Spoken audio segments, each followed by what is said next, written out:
Miss Christine G. Kagandahan, Panlabang Awitin, Noxie Alasi.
Hindi na natalo si Miss Christine Kagandahan. Hindi lang kagandahan yung, Hindi lang physical. o kundi pati yung boses niya. Nilamo tayo, no?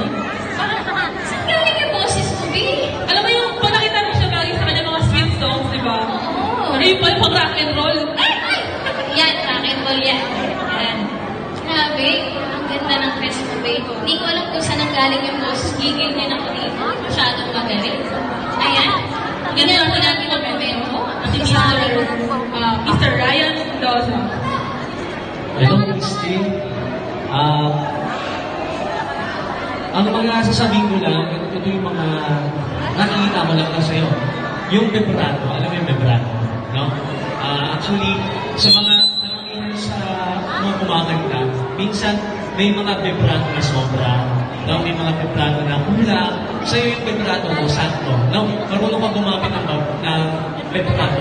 No, yung boss na siya hindi mo nakakalivibrato yung ano po yung umaalog sa dulo.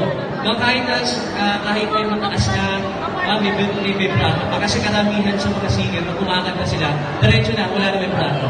No, kasi ang diretso nila yung pag vibrato sila, may chance na bumilog sila. So, very good yung vibrato mo. Tsaka, sa eye contact, very limited na eye contact ka. No, no? Kasi hindi lang naman kami nanonood dito. Siyempre, may mga, ano rin, may mga audience din. Kanina, sabi ko parang yung boss niya parang ano, parang sinasadya mong i-mature yung boses. No? Pero napansin ko din sa dulo, habang kumakanta kayo, umilit pa din yung boss mo, sustain pa din yung boss mo. Ibig sabihin, hindi nag-iiba. Kung ang boses mo mature, doon sa pataas, no? Hindi nagbabago. Pero din yun. Okay. Okay, may natanong na nila.